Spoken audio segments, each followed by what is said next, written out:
Hi everyone, it's Mrs. Venlette. Um, if you're kind of following our lesson plans for the week, today would be Wednesday, but if you decide that you wanted to do this later in the week or earlier in the week, that's okay too. But if you are watching this on Wednesday, happy Wednesday or halfway through the week. I am going to read you a story today. So Monday we did a lesson with a story that I read to you from Epic. Tuesday we had a math lesson, which was about teen numbers. And today we are going to build on the work that we did on Monday, which was about characters in the story. And so I hope you got a chance to read more of Mr. Putter and Tabby and get to know a little bit more about the characters in that story.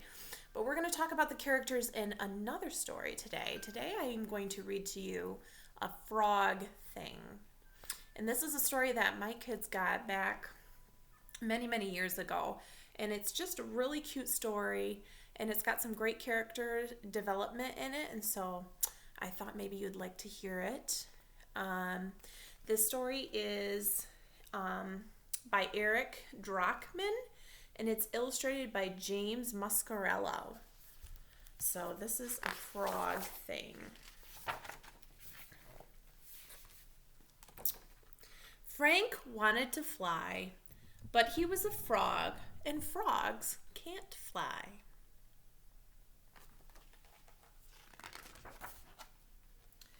Frank was different though, special, aerodynamic. You can do whatever you set your mind to, Frankie, his parents had promised.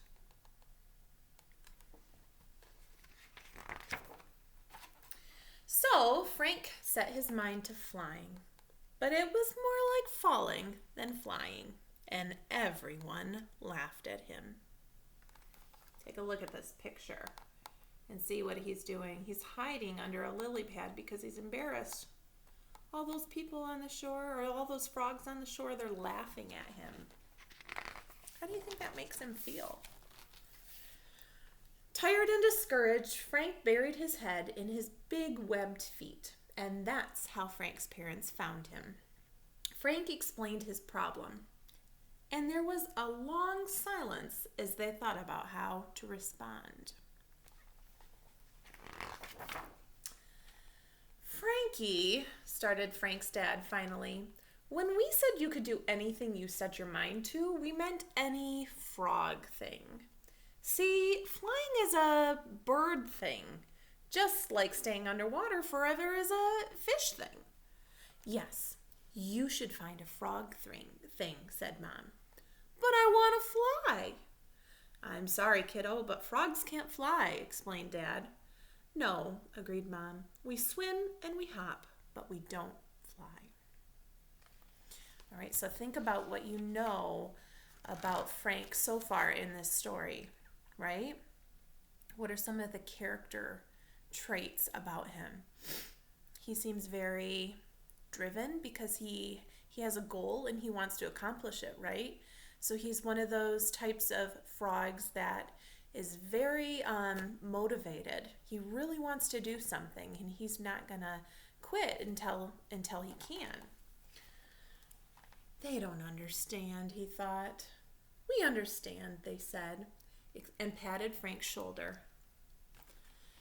Frank sat in the dark, still sad, but growing more determined. I'll show them, he thought.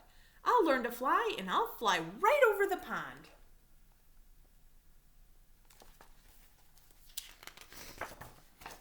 He jumped and ran and leapt and dove. He flapped and flapped and flapped, and finally just flopped on top of a leaf to rest. He soaked his sore feet and hung his heavy head until... Splash! Something crashed into the water and started to sink. Frank leapt into action. It's a little baby bird, he thought. He swooped down, swept her up, and swam her back to shore.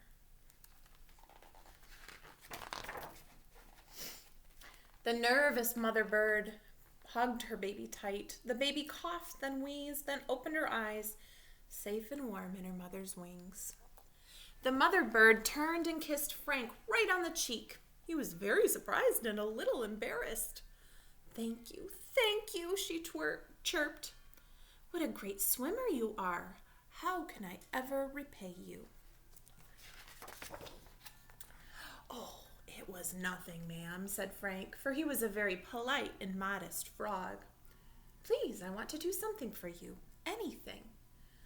Well, suggested Frank, I really, really want to fly. But frogs don't fly, said the mother bird. I know, admitted Frank. And you still want to fly? Frank shrugged.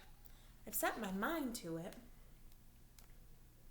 All right, now here again, when you think about Frank, actually it says right up here in the story that he was a very polite and very modest frog. And that means he kind of gets embarrassed. Oh, it's not a big deal, that sort of thing. So sometimes in a story, it might actually tell you some of the character traits. You don't even have to think about it. She looked in his eyes, then flew off in a flutter. Wait here, she cried. I'll be right back. And she did come back, with another bird and a twig between them. Grab on, she called. Before he knew it, they were high above the trees. The morning sun streamed through the sky and the wind whistled over Frank's slick green skin. It was a little scary at first, but soon he relaxed as they glided and rose and swooped and dove. Everyone hurried to see Frank fly.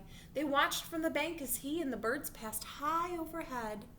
This is no ordinary frog thing, observed Frank's mom. When their flight was finished, the mother bird pulled Frank close. You are a very special frog, she said, and with a whoosh of her wings flew back to her nest. Breathless, Frank waved. Thank you so much. Frank hopped home somewhat lighter than before. On his way, he met his folks. Frankie, we saw you up there, Mom beamed. Fantastic, croaked Dad. You can do anything you set your mind to. Anything, agreed Mom. Well, any frog thing, maybe, Frank explained. The birds were the ones flying. I was just holding on. But I do think I could be one of the great swimmers. His parents smiled proudly as Frank joined his friends in the pond.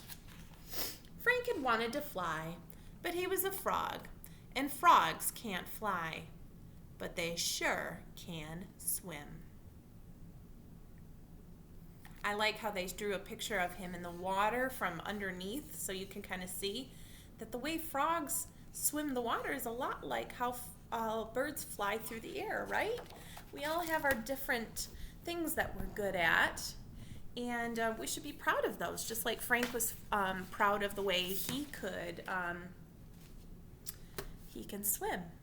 So I hope you enjoyed this story, and I hope that you're working on some of the character traits work that we have been talking about this week. If you are feeling motivated like Frank from the story, then you can go to one of the activities that are linked in your lesson plans page that I sent to your parents, and you could do some more work for me. If any of you have anything that you want to share with me, you can take pictures and send it to me. I would really love to see that. All right, guys, I'll see you tomorrow for a math lesson, and I hope you have a good day. Bye.